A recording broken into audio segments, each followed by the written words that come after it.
World Cup. World Cup. Why am I saying World Cup? Well, because World Cup. Currently the World Cup's on, and it's been a while since I've done a Wikipedia rabbit hole video, so I thought, hey, why not? World Cup? Controversies of World Cup. Wikipedia rabbit hole. I don't know what happened there. I had a stroke. Wikipedia rabbit hole. I thought I'd look at the controversies of a few of the different World Cups, because, as we know, the current World Cup is slathered in controversy. So to look at the controversies of various World Cups, I have gone on to the Wikipedia page of FIFA World Cup controversies. I know, crazy stuff. And I thought where I'd start is where the World Cup really came into being. 2006. Why 2006? Well, it was the first time Australia had been in there for a while, so I just thought, you know, that's when it really all began. The other World Cups before that, who gives a rip? Who cares? All the other ones, except for the one that Australia were in before 2006, no one cares about. Trust me when I say this, it's true, alright? So I think that's where I'm going to start on this rabbit hole video today. 2006 World Cup. Croatia vs Australia group stage. What a surprise. Let me guess, the ref pulled out a gun and shot one of our players. You may say that's a bit of a crazy accusation, but honestly, they'll do anything to stop us progressing. It's happened too many times. The deciding game for the Group F runners-up place, Croatia vs Australia, saw a number of refereeing errors and controversies occur. Early in the first half, Australian striker Mark Viduka was wrestled to the ground within the penalty box by Croatian defender Josip Simonik.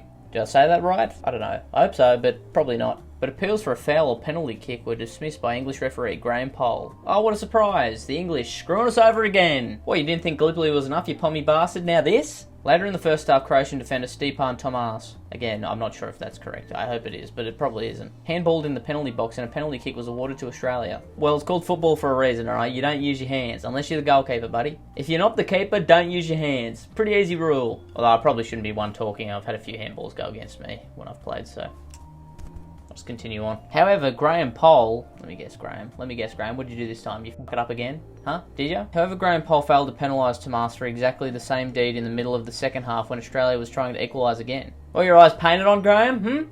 Painted on? When Australia striker Harry Kewell equalised for Australia in the second half. So you're telling me Australian striker Harry Kewell equalised for Australia in the second half? That's crazy stuff. He appeared to be offside for the goal, but the goal was still allowed to stand. Alright, Graham. You're back on my nice list. I don't mind a refereeing mistake as long as it's even, alright? Deep into stoppage time in the second half, there were 2 balls on the pitch, and Graham Poll then blew the full time at the instant Australia scored what would have been the winning goal. 5 seconds. 5 seconds, Graham. 5 bloody seconds. It took you all of 5 seconds to piss me off once again. You're a sick freak. The game may have ended in a draw, but refereeing mistakes, 2-1 to Croatia. I don't like that. 3 yellow cards. The English referee Graham Poll... What a surprise. What a surprise. What, do you love the sound of your own name or something, buddy? The English referee Graham Poll mistakenly issued 3 yellow cards to Croatian Josip Simonik before sending him off. Simonik was shown a yellow card by Poll in the 61st minute for a foul on Harry Kewell. In the 90th minute, Poll again showed Simonik a yellow card for a foul, but did not follow it with a mandatory red card. Are you fucking stupid? How do you give someone 2 yellow cards and still not go, oh yeah, 2 yellow equal 1 red? You're a ref, for Christ's sake. Isn't that the whole point of like writing it down on the card so you know who's got the yellow card? Think, Poll, think! In the 93rd minute, after Poll had blown the final whistle, Simonik approached Poll angrily and gave him a push. Mate, he's giving you 2 yellow cards and not giving you a red card. I wouldn't be pushing him, alright? He's actually on your side. Poll thus issued Simonik a 3rd yellow card and also showed him the red card. You know what? I'm glad it only took 3 yellow cards to finally get the red card, okay? I thought it was going to be much worse. Questions were raised why Poll's assistant Philip Sharp and Glenn Turner and the 4th official Kevin Stott had also failed to realise the error. Oh, don't worry, I can tell you why. Corruption. Actually, I don't know if that's the case. They might just all be dolts. Who knows? Poll later denied any blame should be placed upon the other officials, saying, I was the referee, it was my error, and the buck stops with me. You know what? Good on ya. Alright, I'll give you that one, Graham Poll. We don't say eye to eye on many things, but that's good, okay? Poll reported that the officials had felt disbelief upon hearing of the error in the dressing room after the game. He and the other officials consequently reviewed the DVD of the game, and Poll realised that his dream was over. What was his dream? To give a red card during a game? Is that the dream? What he probably means by that is that they didn't let him officiate any more games, which, good, fair enough. The FFA chief executive John O'Neill later said that Australia could have had grounds for a very strong appeal should Croatia have won the match. I mean, I think you still had grounds for a strong appeal. I'm just saying. Poll also explained the reason for his mistake by saying that he incorrectly noted down the name of Australian number 3, Craig Moore, when booking Simonik for the second time and failed to realise his error. Simonik is Australian born and hence speaks English with an Australian accent, probably causing the mistake. No. No, that is not an excuse. Are you serious? Brother, he's wearing a whole different jersey. What are you doing? He spoke like an Australian, so he must be Australian. He's got a completely different colour scheme on. Come on. There was a few more officiating errors that went against Australia in the 2006 World Cup, so I think I'm going to move on before I blow a blood vessel. Trafficking of women. I shouldn't have scrolled down. I should have stated the officiating. It was all fun and games till I did that. Some international human rights groups, like the Parliamentary Assembly of the Council of Europe, PACE. It's good. I like that acronym, actually.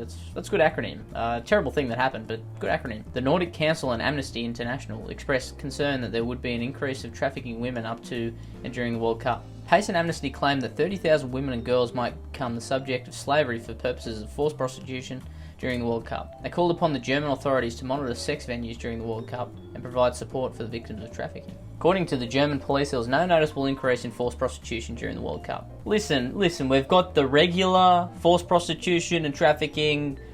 There hasn't really been an increase, so I think we're fine. I think we're good. I've kept one eye on the trafficking the whole tournament, and honestly, the numbers, they've been stable. While there was a significant influx of legal and illegal prostitutes to Germany before the World Cup, most of these were reported to have left within the first 2 weeks. Guys, there was no issue with trafficking during the World Cup, okay? All the illegal trafficked prostitutes left within the first 2 weeks. It's fine. It's fine. We've just got our regular ones here now. The sex slaves that were imported, they were gone. They were gone before the tournament even ended, so there's no problem there. Police officials from several cities quoted prostitutes saying that business actually decreased. Well, there you go. Case solved. Alright, moving on from 2006, let's go 8 years into the future to 2014. Brazil. Budweiser Bill. Is that a guy? After numerous deaths in football stadiums, Brazil passed a law in 2003 outlawing alcohol sales in stadiums. FIFA demanded that Brazil allow alcohol sales at the World Cup because Budweiser, a major World Cup sponsor, was the official beer of the FIFA World Cup, a role it had played since 1986. In response, Brazil passed a law paving the way for alcohol sales in the World Cup, nicknamed the Budweiser Bill. Wow, that was riveting. That was really riveting. I hope no one's fallen asleep. Spain vs Netherlands, behaviour of Diego Costa. Now we're getting somewhere. Much attention ahead of the tournament focused on the switch of Brazilian-born striker Diego Costa to Spain. That's something I forgot about, that he was Brazilian and then switched to Spain kind of last minute. Costa returned to his native land for the World Cup debut, only for his new team to lose 5-1 to the Netherlands in the opening game in Group B. Jeers and insults were heard from the local fans throughout the match. Costa also notably headbutted an opponent, Bruno Martinez Indy, during the game and was subsequently substituted by his coach. You couldn't have a worse debut if you tried. You switch nationalities to play with Spain from Brazil. You get abused all match by the Brazilians in the crowd. You then lose 5-1 and then headbutt someone and then get substituted. Terrible debut. Awful. Maybe one of the worst of all time. That's an all-timer debut in the worst way possible. Cameroon vs Croatia. Asua Koto headbutts his teammate. Oh, this is why I like going down these things, because I forget. I forget the wild shit that happens. That's one of those things that's locked in the back of your brain until you reread it again and you go, oh yeah, that happened. Much attention was given to the apparent action of Asua Koto to headbutt his Cameroonian teammate, Benjamin Makanjo. I'm absolutely butchering all these names, I'm so sorry. The incident was seemingly missed by the officials, but was captured on playback. It's teammate on teammate crime at the end of the day. What are you going to give him a red card for it?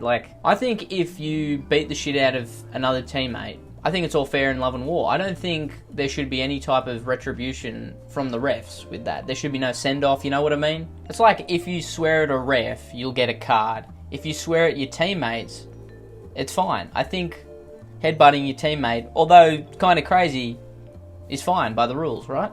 Koto later attributed this to frustration. Really? He was frustrated. I wouldn't have guessed it. I thought it was a friendly little headbutt, but obviously not. Cameroon's Alex Song also earned a red card by elbowing Croatian forward Mario Mandzukic in the back in the same game. Yeah, usually they'll do it, you know. Although, was it a violent elbow, or was it just like you're going up for a ball and you accidentally elbow? That would be a yellow, I think, but if it's a red card, my guess would be just went like that. I can't remember the game specifically, I'm sorry. Alright, we're going to skip ahead another 8 years now to Qatar.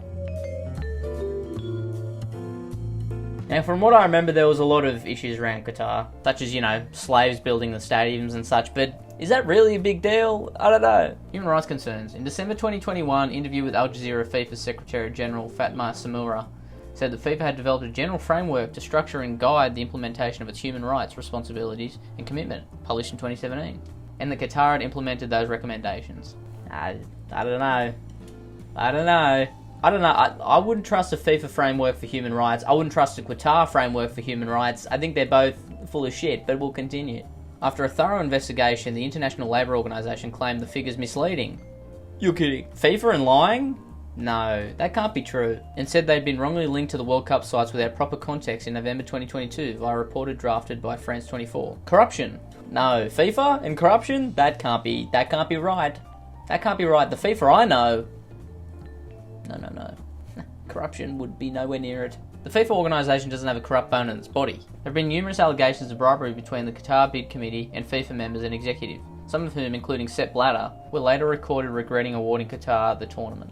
Too late, Sepp. Too late, buddy. It's already happened. In May 2011, allegations of corruption within the FIFA senior officials raised questions over the legitimacy of the World Cup being held in Qatar. According to then Vice President Jack Warner, an email had been publicised about the possibility that Qatar brought the 2022 World Cup through bribery via Mohammed bin Hammam, who was president of the Asian Football Confederation at the time. No way someone got a World Cup bid by buying it. That just wouldn't happen. Not my FIFA. Qatar's officials in the bid team of 2022 have denied any wrongdoing.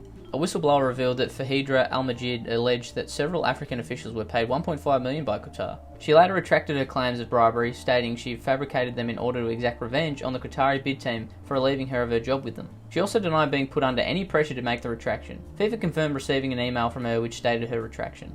And you know what? I'm more than certain there was no pressure put on her whatsoever. Absolutely not. That retraction came from the heart, okay? It did. I was there. I know. Alright, that's enough of the controversies of the World Cup. There's so many, I wouldn't be able to get to them all because I would be here forever, and I don't want to be. It's too hot in here. Anyway, like and subscribe. I'll see you later. Good luck. Shifty Drongo.